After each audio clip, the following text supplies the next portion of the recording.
Hermanos, que el Señor les bendiga.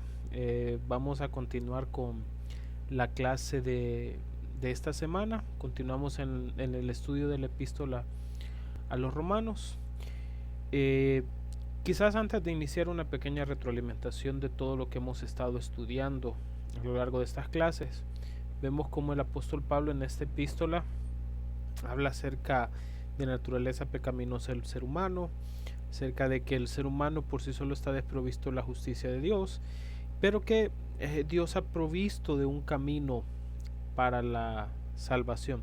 A pesar de que el ser humano está bajo condenación, Dios en su infinita misericordia ha provisto el sacrificio de Cristo para que nosotros podamos tener salvación y vida eterna.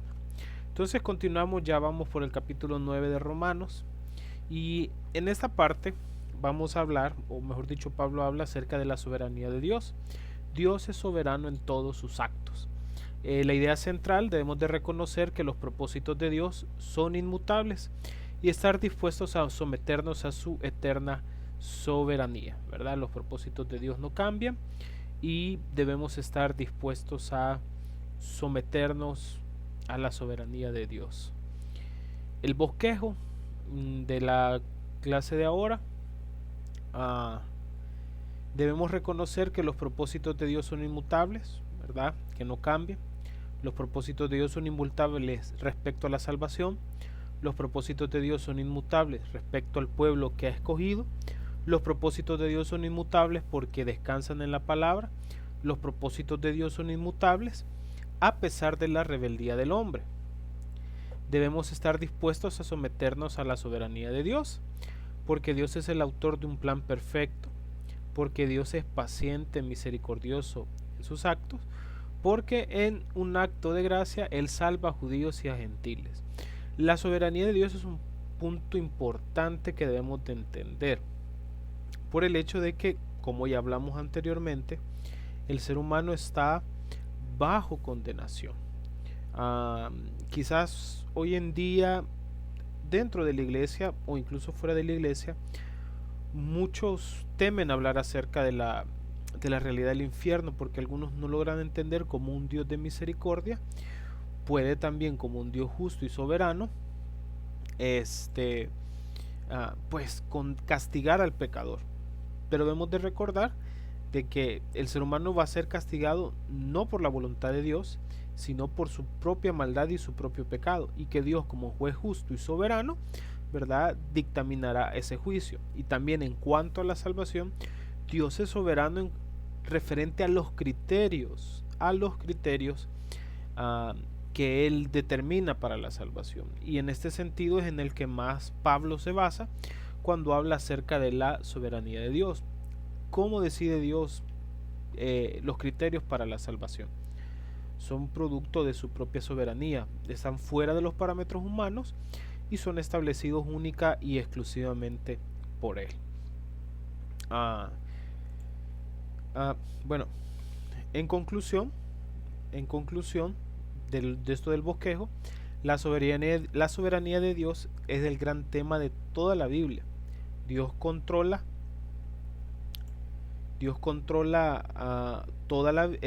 controla todas sus cosas. Dios es soberano también en la salvación, puesto que el hombre no puede salvarse a sí mismo, es necesario que Dios intervenga, ¿verdad? Porque no nos podemos salvar por nosotros mismos.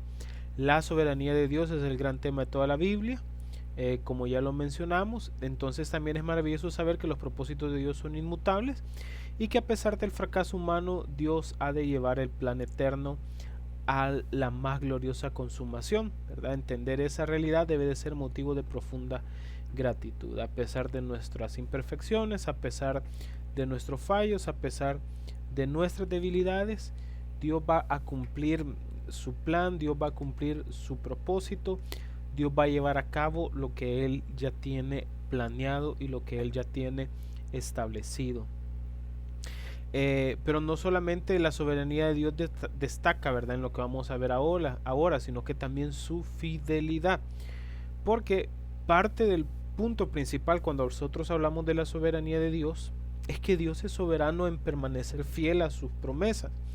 Si nosotros vemos el Antiguo Testamento, vamos a ver a un pueblo israelita que fue desobediente en gran manera, un pueblo israelita que le falló a Dios constantemente, un pueblo de Israel que, permítanme, quiero arreglar algo aquí, un pueblo de Israel que constantemente falló a Dios, pero un Dios que permaneció fiel a dicho pueblo, un Dios que pues por su soberanía y su voluntad decidió permanecer fiel a sus promesas y a sus pactos.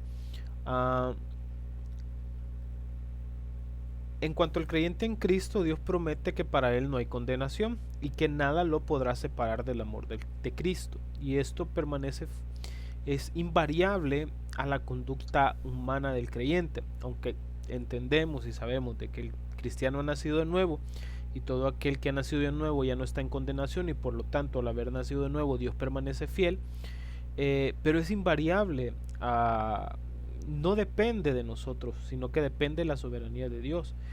No somos nosotros nadie para decirle a Dios del lado de quién debe de estar, a quién sí debe de perdonar, qué debe de perdonar a cada uno, sino que Dios es el que, vuelvo y repito, ha establecido los parámetros, pero esto ya lo vamos a ver más adelante. En lo que respecta al judío, Dios no ha anulado el privilegio que le ha otorgado. El propósito efectivo de Dios tocante a la simiente de Abraham sigue en pie y permanece porque Dios no solo es soberano, sino que también es fiel en todas sus promesas. Entonces, vamos a meditar ahorita ya en la palabra de Dios. Vamos a leer los primeros versículos del capítulo 9, específicamente de los versículos 1 al 4, y dice: verdad digo en Cristo, no miento, y mi conciencia me da testimonio en el Espíritu Santo, que tengo gran tristeza y continuo dolor en mi corazón, porque deseara yo mismo ser anatema, separado de Cristo, por amor a mis hermanos, los que son mis parientes según la carne, que son israelitas, de los cuales son la adopción, la gloria y el pacto, la promulgación de la ley, el culto y las promesas. Vamos a seguir leyendo hasta el 5, de quienes son los patriarcas y de los cuales según la carne vino Cristo, el cual es Dios soberano, Dios sobre todas las cosas, bendito por los siglos. Amén. Entonces, el apóstol Pablo, introduce una parte que es muy relevante en su ministerio. Pablo amaba a los judíos, a pesar de que, debido al mensaje del evangelio, Pablo había sido declarado enemigo de los judíos. Aún así, él entendía de que la venida de Cristo en realidad era el cumplimiento de la promesa de Dios hecha a Abraham, porque no debemos de olvidar que Dios promete a Abraham que en su simiente serían benditas las naciones de la tierra. No dice la simiente, sino que su simiente, refiriéndose a Cristo según la interpretación de Pablo. Entonces, por lo tanto, la venida de Cristo es el cumplimiento a esa promesa. Israel, ¿verdad?, como parte de las promesas recibidas por Dios, tuvo el privilegio de ser los primeros a quienes se les anunció el evangelio. Jesús mismo, notamos valga la redundancia, en los evangelios, cómo Jesús fue y predicó primero a las ovejas de Israel. Cuando los israelitas rechazaron el mensaje, Jesús también procede a compartir el mensaje a los judíos, pero los israelitas tuvieron como que el privilegio o tuvieron la primicia del mensaje. Sin embargo, debido a su ceguera, rechazaron dicho mensaje de Dios. Ya hablamos que esta ceguera es producto del juicio establecido por Dios sobre ellos. Pablo mismo en sus inicios, ¿verdad?, antes de dedicarse por completo al ministerio gentil, predicaba el evangelio en las sinagogas. Pero cuando Pablo ve que el mensaje es rechazado y recuerda el mandato de Dios, Pablo vuelca su ministerio por completo hacia los gentiles. El rechazo del evangelio no debía ser algo que solo causaba dolor al apóstol Pablo. Dios mismo debió sentir dolor en el rechazo de su hijo, porque debemos de recordar de cómo Dios entrega a Jesucristo como el Cordero, pero los israelitas lo rechazan. Entonces Pablo experimentaba esa tristeza de corazón debido a que sus hermanos continuamente seguían rechazando el mensaje del evangelio. Hasta el día de ahora los israelitas continúan rechazando el mensaje. Entonces es importante señalar que a pesar de ello, Pablo no dice que las promesas a Israel hayan sido anuladas, ¿verdad? Más bien, es más, ¿verdad? Jesús mismo, como descendiente de Abraham y de David, era de naturaleza, era la muestra del cumplimiento de la promesa de Dios. Entonces, en todo el análisis que Pablo hace acerca de la relación entre Jesús, la promesa de Dios a Abraham y el cumplimiento del Mesías, Pablo entiende de que las promesas de Dios fueron cumplidas en Jesucristo, de que Dios no ha levantado esas promesas. Esto es diferente a un punto que muchos han interpretado, ¿verdad? Como que hay un trato diferencial entre Israel y la iglesia. Que los judíos se van a salvar por ser judíos y no por aceptar a Cristo, y esta es una interpretación errónea, porque toda promesa hecha a Abraham tiene su culminación en Cristo. Entonces está relacionado con la venida de Jesús, con el mensaje del Evangelio. El Israel pasa ahora a ser el Israel espiritual. Ya no hay una separación en cuanto a los judíos como pueblo, ¿verdad? No solo descendientes de Abraham, sino que judíos como pueblo, pues ellos también en su momento tendrán que admitir que Cristo es el Salvador. Ese es el remanente del cual Pablo habla en Romanos. Era tanta la tristeza de Pablo que en cierto sentido él se encontraba en una posición difícil como israelita, al convertirse en enemigo de los suyos a causa del Evangelio. Fue azotado, fue apedreado, fue encarcelado, no solo por los romanos, sino que también por los mismos judíos. Así que el apóstol Pablo estaba en esta disyuntiva, porque amaba a su pueblo, pero veía como su pueblo rechazaba el mensaje verdadero del Evangelio. Así que Pablo, por amor a Cristo, se había convertido en enemigo de su pueblo. Y continúa Pablo en el 6 y dice: no que la palabra de Dios haya fallado. Notemos ahí, porque no todos los que descienden de Israel son israelitas, ni por ser descendientes de Abraham son hijos, sino en Isaac te será llamada descendencia. Entonces, el pueblo de Dios, el pueblo de Israel, viene a ser no solo el descendiente natural o el descendiente sanguíneo de Abraham, sino que también el descendiente espiritual, un solo pueblo. Esto es, no solo los que son hijos según la carne son los hijos de Dios, sino los que son hijos según la promesa son contados como descendientes, ¿verdad? O sea que nosotros, el pueblo de Dios, también somos contados como descendientes de Abraham. Aquí se repite. Ahora, lo que podría parecer una falla en el cumplimiento de la promesa es en realidad el cumplimiento de la misma, debido a que la promesa no se refería a una descendencia carnal.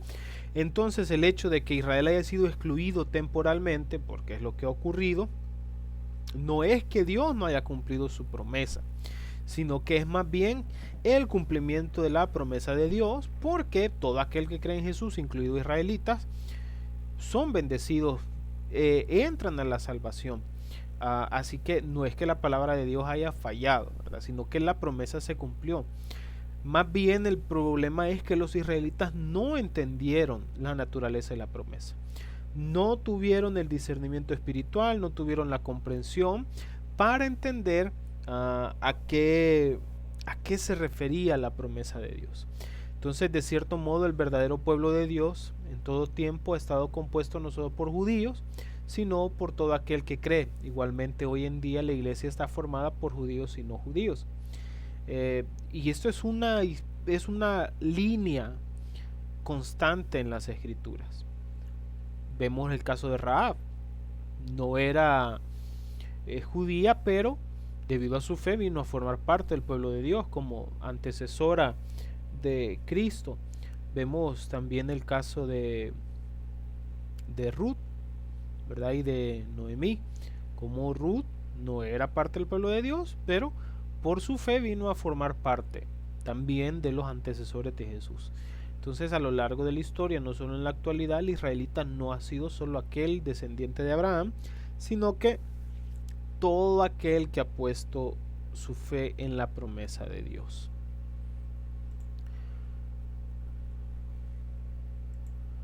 Pablo entonces amplía el concepto de israelita a todo aquel que es parte de esta promesa, y la promesa de Dios es la venida de Jesús como Salvador de la humanidad. Entonces el resumen de las promesas del Antiguo Testamento tienen su cumplimiento en Jesucristo, ¿verdad? Como el cumplimiento, ¿verdad? de dicha promesa. Ahora del 9 al 13 dice: porque la palabra de la promesa es esta: por este tiempo vendrá y Sara tendrá un hijo. Y no solo esto, sino también cuando Rebeca concibió de uno de Isaac nuestro padre, pues no había aún nacido, ni había hecho aún ni bien ni mal, para que el propósito de Dios conforme a la elección permaneciese, no por las obras, sino por el que llama. Se le dijo: el mayor servirá al menor, como está escrito: a Jacob amé, mas a Esaú aborrecí. Y aquí viene un punto el cual es importante prestar atención y es importante analizar y comprender de forma correcta, y es en cuanto a la elección divina, porque estamos hablando de parte de la soberanía de Dios. La elección de Dios no es una elección de carácter individual, ¿verdad? Porque hemos tenido esta interpretación, ¿verdad? Como que Dios elige a fulanito y excluye a menganito, ¿verdad? Como que Dios elige a Juan y excluye entonces a Pedro, y por lo tanto esto lleva a una interpretación errada, porque hace creer a las personas de que, bueno, entonces el ser humano no tiene nada que ver con esto, es Dios el que ha elegido a quién salvar y a quién no salvar. Por eso es clave entender lo que aquí el apóstol Pablo está diciendo. Entonces la misma promesa de Dios implicaba en sí mismo una promesa de gracia, ya que Jacob fue elegido por sobre su hermano Esaú en cuanto a la primogenitura. Ya vamos a ver también qué significa que la palabra diga que a Esaú aborrecí, porque la palabra aborrecí en realidad es un modismo hebreo que solo habla de cuando una persona tiene preferencia sobre otra, como en el caso de cuando Jesús dice de que el que no aborrece a su padre y a su madre no le puede seguir.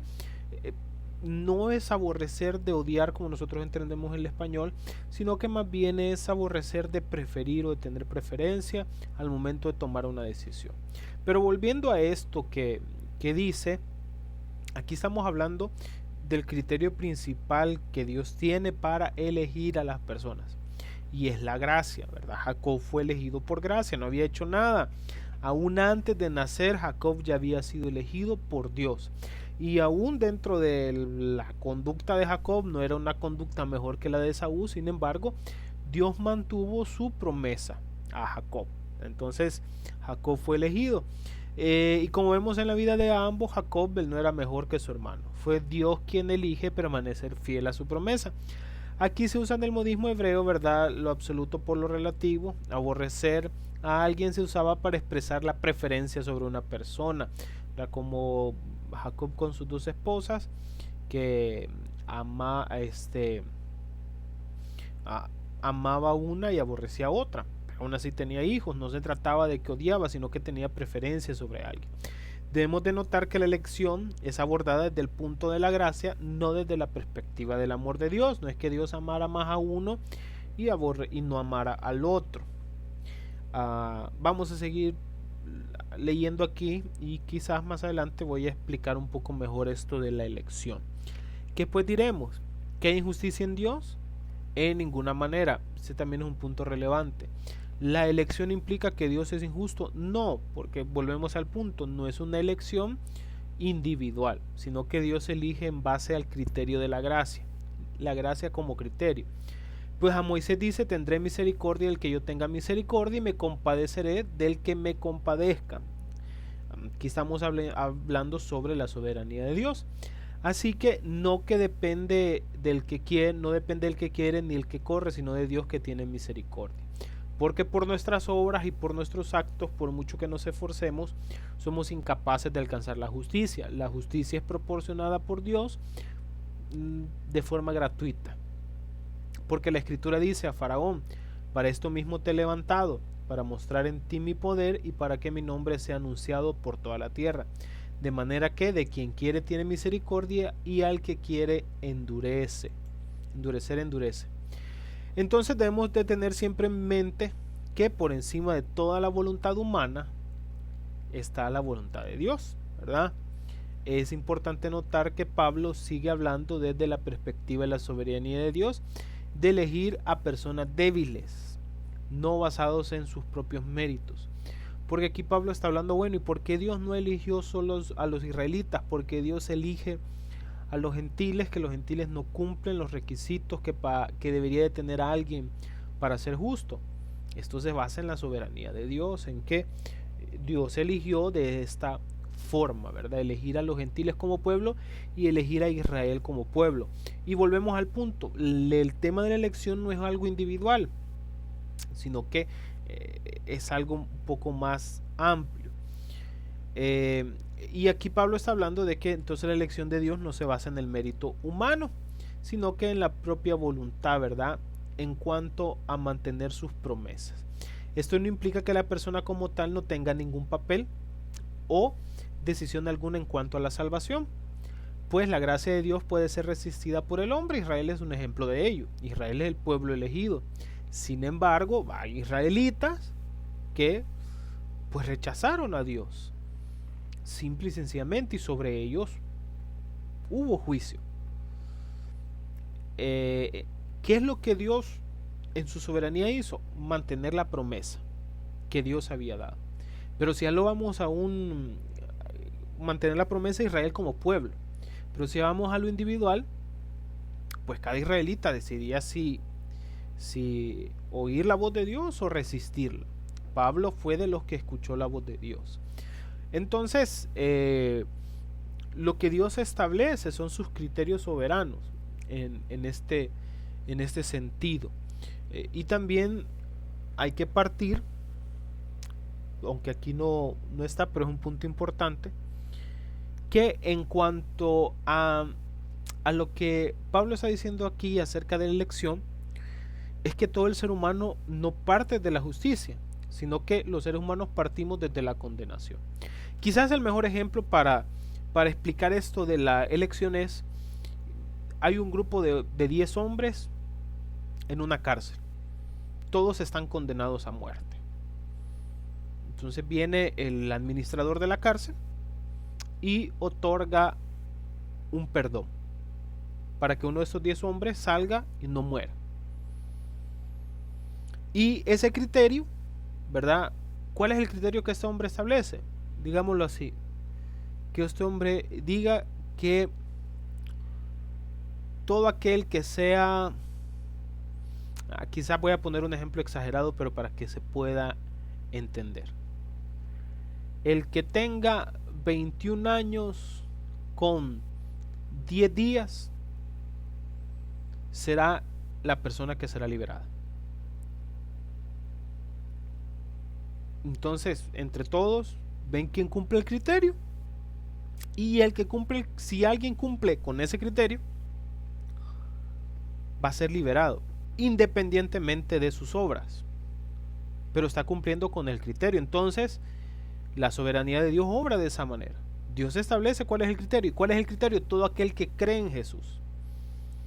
Entonces, el que cumple con ese criterio es salvado por gracia. Entonces ahí viene la elección soberana de Dios, porque no se trata de que Dios diga, bueno, viene Pedrito y pone su fe en Jesús, pero dice Dios, no, a mí Pedro no me cae bien, así que no voy a permitir que Pedro se salve. Dios no obra de esa manera. Por eso es que la palabra dice que todos los que Él eligió, a estos que van a creer en Jesús, a ellos los predestinó. Porque Dios eligió ese criterio como el único criterio para la salvación. No hay otro, simple y sencillamente. Es el único criterio que existe y es donde está la gracia y la soberanía de Dios. Y Dios ha elegido que a los que cumplen ese criterio, Dios va a permanecer fiel a ellos, independientemente de todo lo demás. Espero que este ejemplo se haya entendido. Si no, pues les voy a pedir que me escriban o dejen algún comentario si tienen alguna duda. Entonces la paciencia de Dios con algunos es mayor que con otros, porque todos son culpables. Esto puede estar basado en su conocimiento del futuro, a saber quiénes sí se arrepentirán y quiénes no, o puede ser simple y sencillamente el ejercicio de su soberana voluntad. El ejemplo de Faraón que Pablo da en este punto. Faraón es condenado no, no solo por la voluntad de Dios. Faraón era malo. En el corazón de Faraón había maldad. Faraón no se quiso arrepentir. Entonces Dios toma la decisión en su soberana voluntad de ejercer juicio sobre Faraón en ese momento. Simple y sencillamente. Pero partimos desde la premisa que Faraón era malo. No es que Faraón era bueno y Dios decide destruirlo. No. Partimos de la premisa de que Faraón es malo, y lo que Dios decide es establecer como juez y como Dios soberano establecer juicio sobre él en ese momento. Entonces, con algunas personas que no se han arrepentido, Dios establece juicio en el momento. Con otros, Dios posterga el juicio hasta el final. En ese camino hay algunos que ponen su fe en Jesús y son perdonados por Dios y por el criterio establecido por Dios. Seguimos entonces. Dice, pero me dirás, ¿por qué pues inculpa? Porque ¿quién ha resistido su voluntad? Aquí viene, ¿verdad? Lo interesante. Alguien entonces puede decir, no, pero entonces, si voy a ser condenado por la voluntad de Dios, es que el ser humano es malo. Nadie en el día del juicio, como hablamos anteriormente, va a poder argumentar de que está ahí porque Dios quiso. Es por el pecado individual. Y alguien más también puede decir, bueno, si yo no me arrepiento es porque Dios no quiere que me arrepienta, porque yo no puedo resistir su voluntad. Israel era amado, pero Israel resistió la voluntad de Dios. Más antes, hombre, ¿quién eres tú para que alterques contra Dios? ¿Verdad? Dirá el vaso de barro a quien lo formó, ¿por qué me has hecho así? ¿O no tiene potestad el alfarero sobre el barro para hacer de la misma masa un vaso para honra y otro para deshonra? Y que si Dios quiere mostrar su ira y hacer notorio su poder, soportó con mucha paciencia los vasos de ira preparados para destrucción, y para hacer notar sus riquezas y su gloria las mostró para con los vasos de misericordia que él preparó de antemano para la gloria. Entonces aquí vemos otro punto importante. Lo que Dios decide es retrasar el juicio sobre los pecadores. Pablo lo está diciendo aquí. En esos vasos está hablando acerca de los gentiles que parecían vasos de destrucción, que eran vasos de destrucción. Dios decide no destruirlos, sino que volverlos en vasos de misericordia, mostrar su misericordia para con ellos. Los gentiles iban a ser, nosotros íbamos a ser destruidos por nuestros pecados, pero Dios, en su soberanía, decide tener misericordia, tener paciencia y esperar. Entonces volvemos al punto. No es que Dios diga, a ese que ves ahí, a ese lo vamos a mandar al infierno. No es así como trabaja la soberanía de Dios, según lo que Pablo nos está narrando. Entonces la pregunta de Pablo es posiblemente la pregunta de cualquiera que se enfrenta a la soberanía de Dios.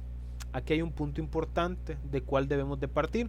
La elección de Dios no se trata de que Él decide enviar a unos a condenación y a otros no. La elección de Dios parte de la premisa de que todos los seres humanos están ya bajo condenación.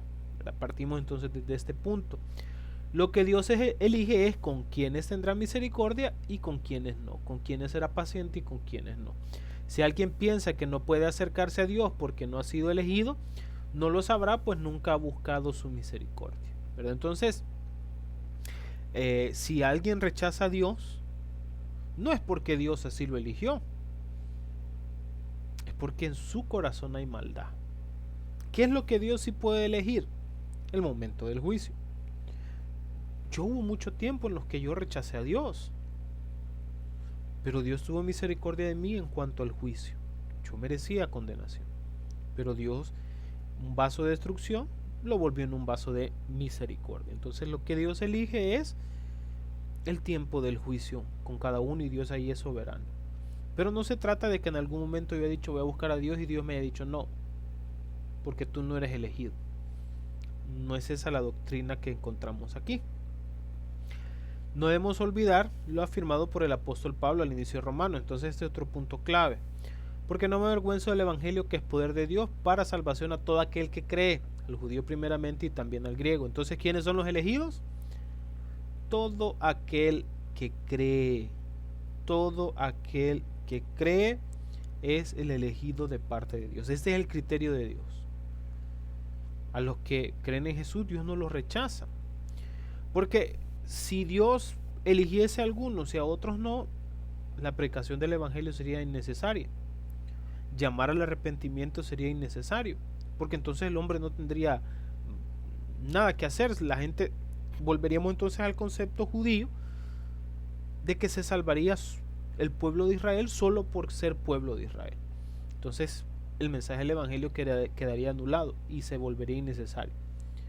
Entonces al que cree en Dios no lo rechaza, a los que cumplen con ese criterio establecido con Dios. En resumen, de lo que Pablo habla en este punto es de que Dios es elegido no con base al criterio humano, sino con base en la fe, y es decisión de él qué hacer con los que no creen, tenerles paciencia o derramar su ira. Nuevamente el énfasis de Pablo en este punto es sobre la gracia, porque es de lo que Pablo está hablando. ¿Cuál es el criterio para elegir a los israelitas? La gracia de Dios, no los criterios humanos. Ya la gracia entonces, por lo tanto, elimina todo mérito humano. Continuamos leyendo.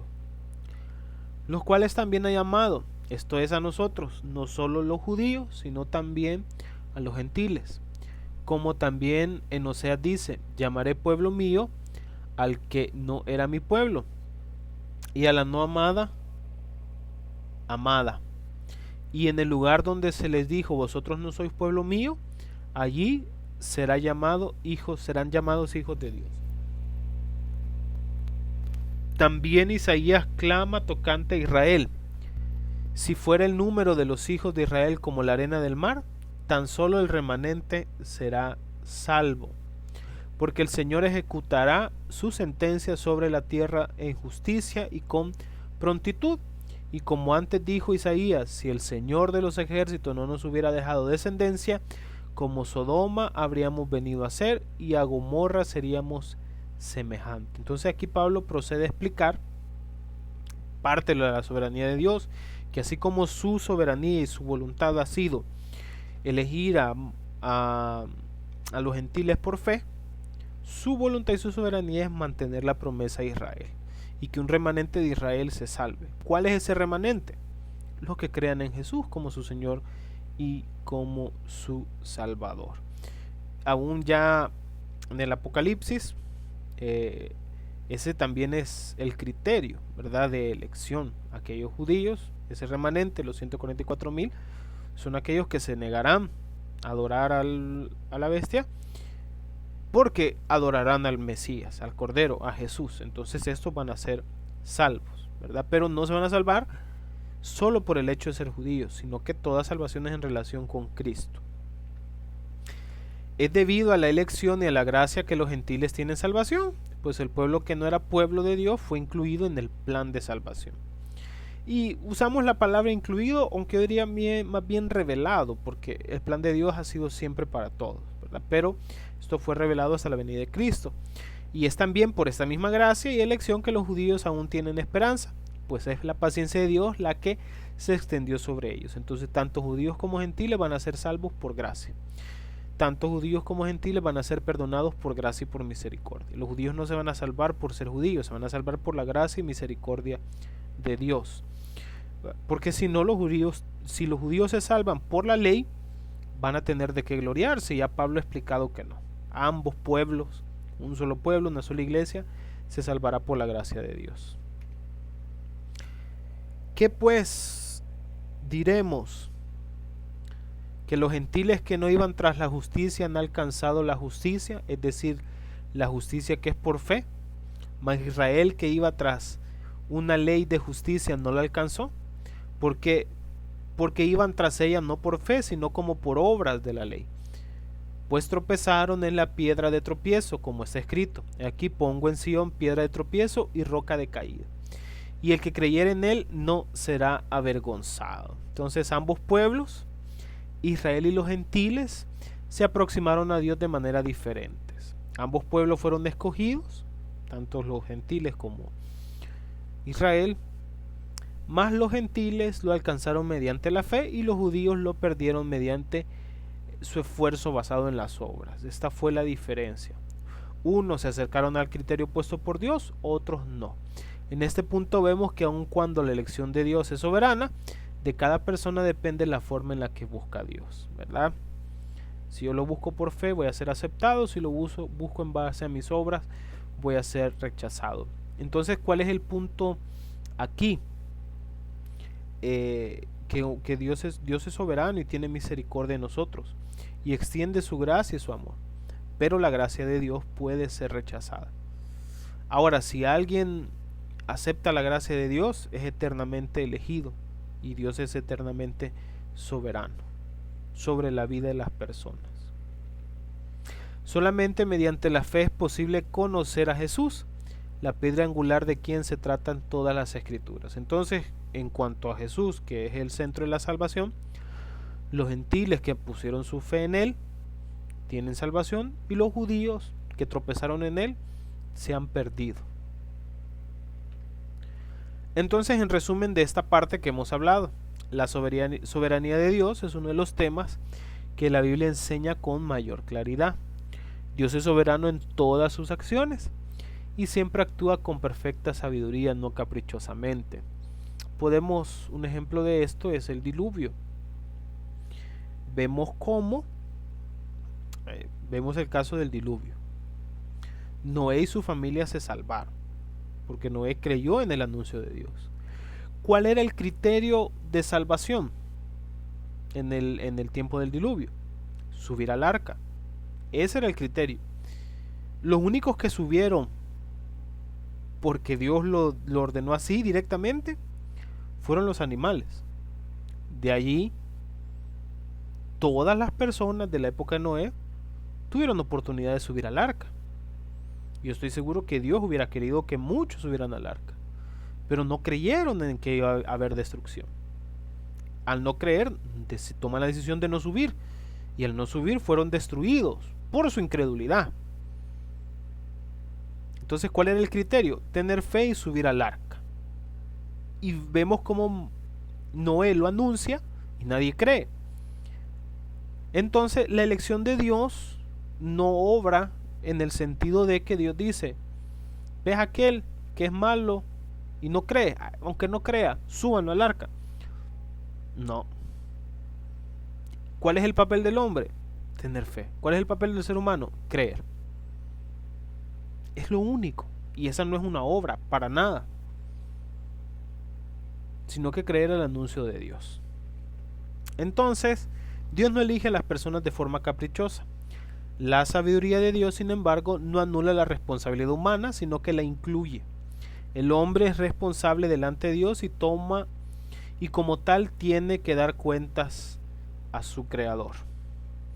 La elección de los redimidos tiene que ver con la soberanía de Dios y no con las acciones o méritos del hombre, porque es por gracia. La elección que este capítulo enseña presenta a la nación de Israel como ilustración incuestionable del obrar de Dios en la elección. Es precisamente debido a la fidelidad de Dios en sus propósitos electivos o de elección por lo que Israel permanece como nación, porque pues Dios tomó la decisión, Dios en su soberanía, Dios en su soberanía ha determinado que los israelitas se salven. Bien, entonces Dios en su soberanía ha permitido que los israelitas se salven. Y Dios ha decidido permanecer fiel a sus promesas. A pesar del pecado de dicha nación, Dios ha escogido un remanente entre ellos, ¿verdad? Aquellos que van a ser salvos. Ese remanente ha sido elegido por gracia y Dios lo salvará por medio de la fe en el Mesías, no a través de otro camino. Esta selección enseña que Dios, primero, enseña varios puntos que son importantes. Permítanme. Aquí está. Varios puntos que son importantes. El primero, la elección divina no depende de la ascendencia humana. O sea que no depende de qué pueblo nosotros vengamos. En segundo lugar, no depende de las obras personales. no somos salvos por lo que nosotros hagamos, sino porque por la fe, que es el criterio que Dios ha elegido. Y tiene que ver con la misericordia de Dios. También se basa sobre la soberanía del Todopoderoso. Entonces, esto es lo que podemos concluir con lo que Pablo ha enseñado. Ahora vamos a hablar de una salvación gloriosa para judíos y para gentiles. Tanto judíos como gentiles van a acceder a esta salvación. ¿Cuál es la idea central? Dios debe de ser alabado por su maravilloso plan de salvación, que incluye a judíos y gentiles como un solo pueblo. A pesar de la rebeldía y de la dureza del corazón del hombre, Dios extiende su oferta de gracia salvadora a todos los hombres. El plan glorioso de salvación incluye tanto a judíos como a gentiles. Nosotros, los creyentes, tenemos la responsabilidad de proclamar el mensaje del evangelio a toda criatura. Entonces, Dios debe ser alabado por su maravilloso plan de salvación, que incluye tanto a judíos como gentiles. Denme un momentito, voy a buscar la Biblia. Regreso en un momento. Bien, hermanos, continuamos.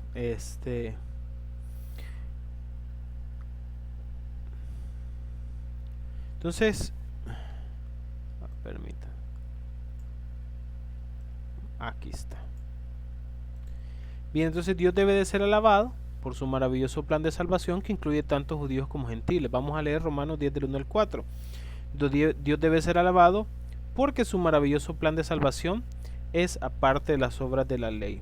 Es una razón por la cual nosotros debemos de alabar a Dios, ¿verdad? Que por la gracia y la misericordia de Dios vamos a salvarnos, no por nuestras obras,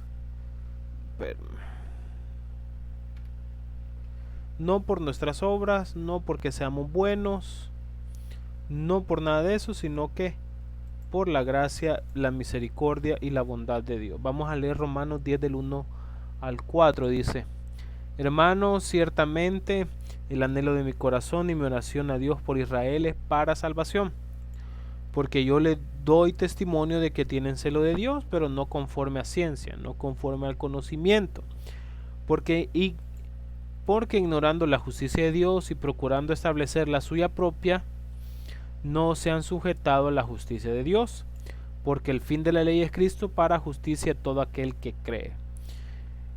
Ya habíamos hablado en clases anteriores qué significa esto del que el fin de la ley es Cristo.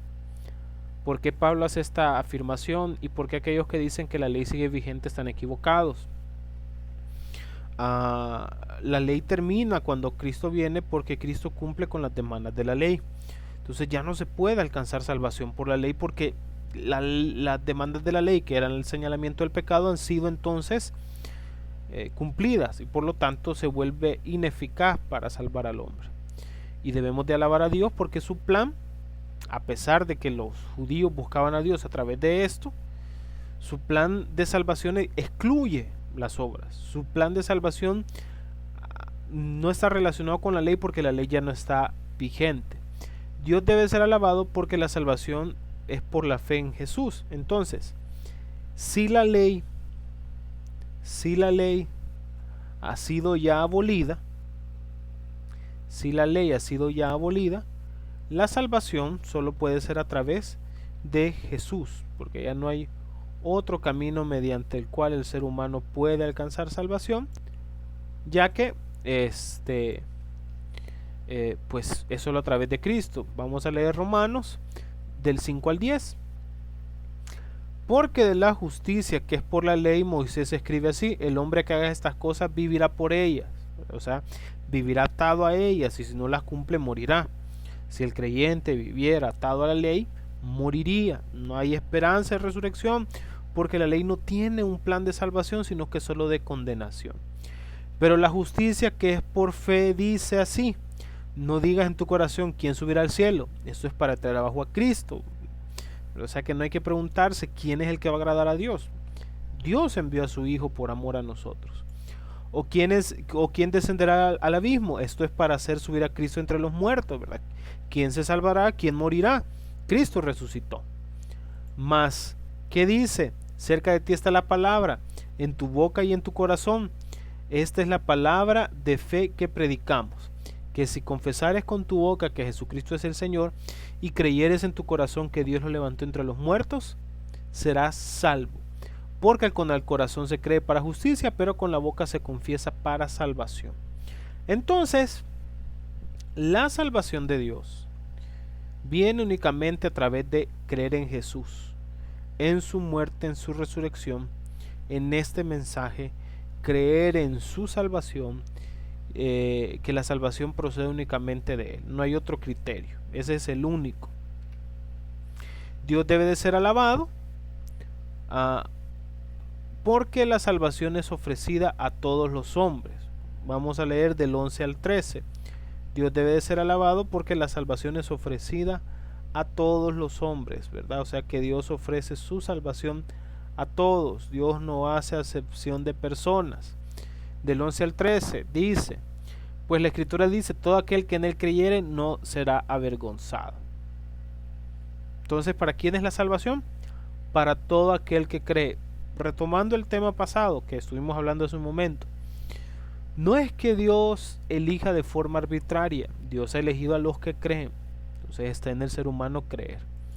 Porque no hay diferencia entre judío y griego, pues el mismo es Señor de todos, es rico para todos los que le invocan, ¿verdad? O sea que aquí estamos hablando de que no importa la nación, no importa la clase económica, no importa el país de donde viene, no importa el color, no importa nada, no importa el sexo, Dios, todo aquel que le invoca, será salvo. Porque todo aquel que invoca el nombre del Señor será salvo. ¿Verdad? Entonces, el criterio de Dios es a través de la fe. El criterio de Dios es a través de la fe. Dios debe de ser alabado porque nos ha dado el privilegio de predicar el Evangelio de la gracia a todo el mundo, ¿verdad? Sin acepción de personas, sin decir este sí, sin decir este no. Vuelvo y repito, si la elección de Dios fuera una elección arbitraria, la predicación del Evangelio sería innecesaria. Porque ¿para qué vamos a predicar un Evangelio si ya está determinado los que van a ser salvos? Seguimos. ¿Cómo pues invocarán a aquel de que no han creído? ¿Y cómo creerán en aquel que no han oído? ¿Y cómo irán sin haber quien les predique? La predicación es necesaria para la salvación. Sin predicación, sin el mensaje del Evangelio, sin poner la fe en Jesús, no pueden las personas ser salvas. Porque se necesita creer en ese mensaje. Volvemos al punto también de otras clases. La fe de la que habla la Biblia está relacionada con el mensaje del Evangelio. La fe de la que habla la Biblia es creer en ese mensaje, en la muerte y resurrección de Cristo, no una fe cualquiera. ¿Y cómo predicarán si no fueren enviados? Como está escrito, cuán hermosos son los pies de los que anuncian las buenas nuevas. Mas no todos obedecieron al Evangelio, pues Isaías dice, Señor, ¿quién ha creído nuestro anuncio? Notamos, no todos han obedecido al mensaje del Evangelio. Y los que han desobedecido, por lo tanto, tienen la responsabilidad en ellos. Y si llegan a ser condenados, no va a ser por Dios, porque Dios los haya rechazado, va a ser porque ellos rechazaron a Dios. Así que la fe es por el oír y el oír por la palabra de Dios. Volvemos al punto. Aquí también hay otro punto que es importante. La fe es producto de no resistir al Espíritu Santo en nuestra vida. El Espíritu Santo nos toca y nos da esa fe salvadora. Nos la da cuando nosotros abrimos nuestro corazón, porque al oír la palabra de Dios con un corazón dispuesto, la fe viene y la fe crece. Al que más tiene, más se le dará. Porque hay algunos que pueden llegar a la interpretación errónea de que si alguien no tiene fe es porque Dios no quiere que esa persona tenga fe. No, la fe es como resultado de oír la palabra de Dios y cómo yo recibo ese mensaje. Si yo soy abierto a recibir el mensaje de la palabra de Dios, va a haber fe en mi corazón. Si yo la rechazo y endurezco mi corazón, entonces no va a haber fe. Eso es una obra también del Espíritu Santo. Pero la misma palabra nos enseña de que el ser humano puede resistir al llamado del Espíritu Santo. Pero digo, ¿no han oído? Antes bien por toda la tierra ha salido la voz de ellos, y hasta los fines de la tierra sus palabras. También digo, ¿No han conocido esto Israel? Primeramente Moisés dice, yo os provocaré celos con un pueblo que no es pueblo, con pueblo insensato os invocaré a ira. E Isaías dice resueltamente, fui hallado de los que no me buscaban, me manifesté a los que no preguntaban por mí. Pero sí, acerca de Israel dice, todo el día extendí mi mano a un pueblo rebelde y contradictorio. Dios extendió su mano a Israel, pero fue Israel el que decidió rechazar la mano de Dios, es el que decide rechazar la misericordia de Dios, es el que decide rechazar el plan de salvación de Dios. Entonces, Dios es soberano, Dios debe de ser alabado porque la ejecución de la salvación incluye a los judíos. Dios debe ser alabado porque no ha desechado al pueblo de Israel. Que Israel tenga una ceguera espiritual temporal no significa que no vayan a ser salvos. Vamos a leer el 11 del 1 al 4. 11 del 1 al 4 y dice, digo pues, ¿ha desechado Dios a su pueblo? En ninguna manera, porque también yo soy israelita, de la descendencia de Abraham, de la tribu de Benjamín.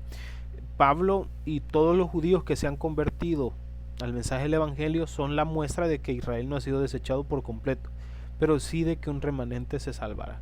Y también son la muestra de que no se van a salvar solo por ser judíos, sino que necesitan creer en Jesús. No ha desechado Dios a su pueblo, al cual desde antes conoció, ¿verdad?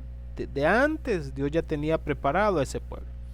¿O no sabéis qué dice a Elías la escritura? ¿O no sabéis qué dice de Elías la escritura? Cómo invoca a Dios contra Israel diciendo, Señor, a tus profetas han dado muerte, y tus altares han derribado, y solo yo he quedado y procuran matarme. ¿Verdad? Hemos leído esta parte. Mas vemos la respuesta de Dios al profeta Elías en Reyes. Pero, ¿qué le dice la divina respuesta? Me he reservado 7,000 hombres que no han doblado rodillas delante de Baal. Ese es el remanente del cual habla la palabra de Dios. Entonces Israel no ha sido desechado. Los israelitas tienen oportunidad de salvarse siempre y cuando crean en Jesús. Dios debe ser alabado porque ha preservado un remanente por gracia dentro de los israelitas. Y volvemos a este punto que es un punto relevante y que es un punto importante. Los israelitas se han salvado y se van a salvar por gracia. Vamos a leer hasta el 10. Así también aún en este tiempo ha quedado un remanente escogido por gracia. Y si por gracia ya no es por obras, de otra manera la gracia ya no es gracia. Entonces si se van a salvar es por la gracia y la misericordia de Dios y no porque guarden la ley. Y si por obras ya no es por gracia, de otra manera las obras ya no son obras. ¿Qué pues? Lo que buscaba Israel no lo ha alcanzado, pero los escogidos sí lo han alcanzado y los demás fueron endurecidos, ¿verdad? Pablo está preguntando entonces que Israel ya fue excluido por completo y solo a los que Dios ha elegido van a ser salvos y no tienen nada los israelitas que hacer porque han sido endurecidos. Como está escrito, Dios les dio espíritu de estupor, ojos que no vean y oídos que no oigan hasta el día de hoy. Entonces, ¿qué es lo que Dios se ha hecho? Estableció una ceguera judicial, un juicio para que ellos no puedan ver. En ese sentido a Israel como pueblo. Y David dice, se ha vuelto su convite en trampa y en red, en tropiezo y en retribución. Se han oscurecido sus ojos para que no vean y agóbieles la espalda para siempre. Entonces, los israelitas tienen una ceguera de carácter temporal. Y van a ser salvos por gracia, ¿verdad? No por las obras de la ley. Dios debe también de ser alabado por la ejecución de su salvación que incluye a los gentiles. Vamos a leer del 11 al 16.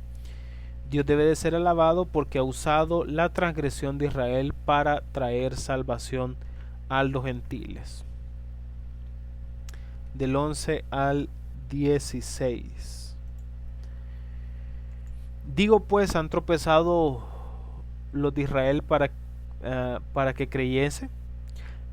han tropezado los de Israel para que cayesen, de ninguna manera. Pero por su transgresión vino la salvación a los gentiles para provocarlos a celo. Pablo lo ve de esta manera, ¿verdad? El hecho de que nosotros hayamos sido aceptados es una forma de llamar a celo al pueblo de Israel, que son muy celosos con las cosas de Dios. Y si su transgresión es la riqueza del mundo y su defección la riqueza de los gentiles, cuánto más su plena restauración.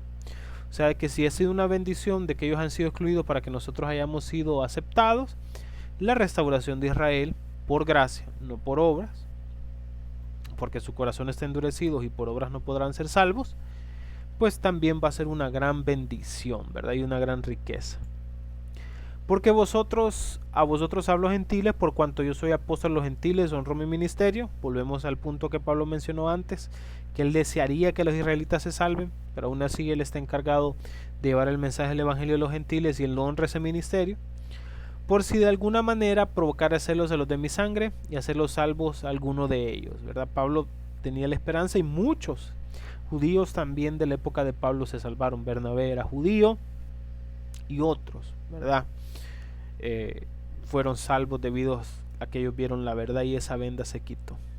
Porque si su exclusión es la reconciliación del mundo, ¿qué será su admisión? Sino vida de entre los muertos. O sea que Israel cierta forma también resucitará. Así como nosotros salimos de muerte a vida, los israelitas también saldrán de muerte a vida. Y si las primicias son santas, también la masa restante, y si la raíz es santa, también lo son las ramas. Si Abraham fue santo y apartado, pues también el remanente que crea en Jesús será también santo y apartado, teniendo en cuenta que la palabra santo significa apartado. Dios debe ser alabado por haber incorporado a los gentiles a las promesas hechas a Abraham. Leemos del 17 al 24. Y dice, continuamos leyendo: pues si de alguna de las ramas fueran desgajadas y tú siendo olivo silvestre has sido injertado de alguna de ellas y has sido hecho partícipe de la raíz y de la rica savia del olivo, entonces aquí vemos cómo judíos y gentiles pasamos a ser un mismo pueblo. Los gentiles hemos sido injertados en el tronco original de Israel. Entonces las promesas hechas a Abraham vienen a ser promesas nuestras. No te jactes contra las ramas, y si te jactas, sabe que no sustentas toda la raíz, sino que la raíz a ti. En este punto sí hay que estar agradecidos con los israelitas, porque la salvación ha venido de ellos. Pues las ramas, dirá, fueron desgajadas para que yo fuese injertado, ¿verdad? No debemos de caer en este error de ego como gentiles, ¿verdad? Pensando de que Dios desechó a Israel solo por nosotros. No. ¿Por qué Dios desecha a Israel? ¿Porque nosotros éramos más bonitos? No. Bien, por su incredulidad fueron desgajados, pero tú por tu fe estás en pie. No ensorbezcas, sino teme. Viene otro punto que es importante. Porque si Dios no perdonó a las ramas naturales, a ti tampoco te perdonará. Vamos a continuar aquí. Bueno, hasta el 24. Vamos a continuar hasta el 24. Mira pues la bondad y la severidad de Dios. La severidad ciertamente para los que cayeron, pero la bondad para contigo si permaneces en esa bondad, pues de otra manera tú también serás cortado. Creo que aquí la palabra es clara y no necesita explicación. El que se aparta de la fe es cortado y es apartado. El creyente debe permanecer con la fe en Jesucristo, con la fe en la obra redentora de Jesús. Aquellos que piensan de que salvo siempre salvo, deben tener cuidado, porque si Dios no perdonó a los israelitas su incredulidad, la palabra clave aquí es la incredulidad, entonces nada asegura que los gentiles no puedan ser quitados. Y aun ellos, si no permaneciesen incrédulos, serán injertados, pues poderoso es Dios para volverlos a injertar. Entonces el punto aquí es la fe. Si cumplen el criterio del que hablamos antes, pues van a ser injertados. Porque tú fuiste cortado del que por naturaleza era olivo silvestre, contra naturaleza fuiste injertado en buen olivo. Cuanto más estos, que son las ramas naturales, serán injertadas en su propio olivo. O sea que los israelitas siguen teniendo esperanza y no han sido desechados por completo, para nada. Entonces Dios debe ser alabado por su consumación maravillosa del plan que incluye a judíos y gentiles. Vamos a leer de un solo del 25 al 36.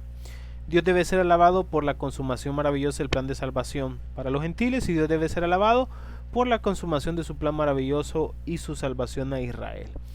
Vamos del 25 hasta el 36. Y dice el 25: porque no quiero, hermanos, que ignoréis este misterio, para que no seáis arrogantes en cuanto a vosotros mismos, que ha acontecido a Israel endurecimiento en parte hasta que haya entrado la plenitud de los gentiles. O sea que en parte, porque hay judíos que se han salvado por fe aún en estos días, pero cuando los gentiles se hayan salvado por completos, entonces el remanente de Israel será salvo.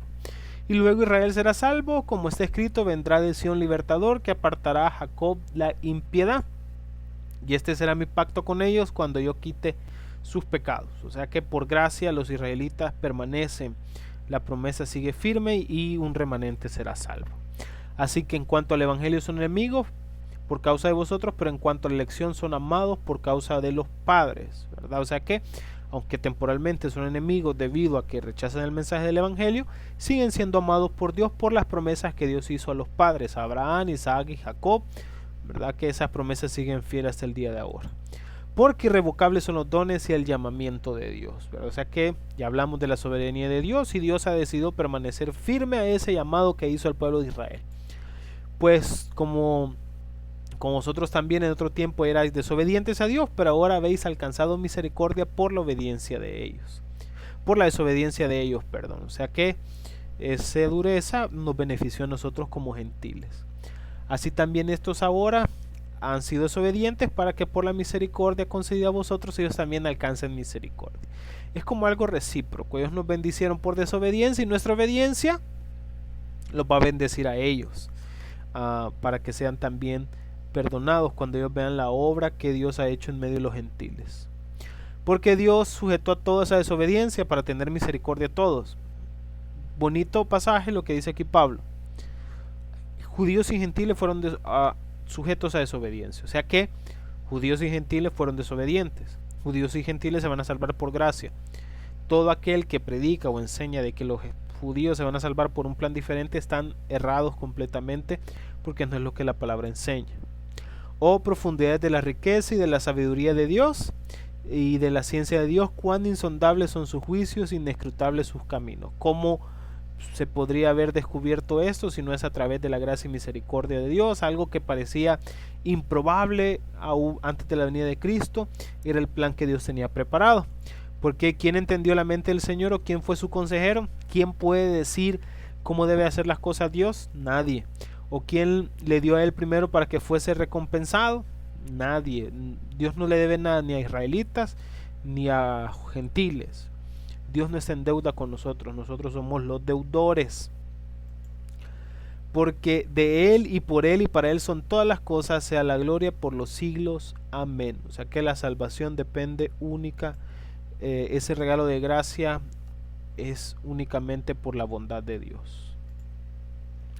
En conclusión, el plan de salvación diseñado por Dios es sencillamente maravilloso. Él salva por gracia a judíos y a gentiles. Dios ha sometido a Israel a una ceguera espiritual con el fin de que los gentiles sean salvos. No obstante, Israel es responsable por su presente condición de dureza espiritual. Dios ha de derramar sus bendiciones sobre la simiente física y espiritual de Abraham, una sola raíz, un solo árbol, una sola iglesia, un solo pueblo. Esos son judíos que son regenerados por la gracia de Dios, ese remanente que siguen entrando hoy, pero que su plenitud se salvará cuando la plenitud de los gentiles se haya completado. También Dios ha de bendecir a gentiles que son simiente espiritual de Abraham, pero que no descienden físicamente. Dios cumplirá las promesas que le hizo a Abraham en un primer momento. En ti serán bendecidas todas las familias de la tierra. Bien, hermanos, esta ha sido la clase del día de ahora. Espero que sea de bendición. Cualquier duda pueden contactarme Continuamos, ¿verdad? Más adelante estudiando Romanos y espero que haya sido un tiempo de mucho aprendizaje y de mucha bendición. Hasta una próxima oportunidad.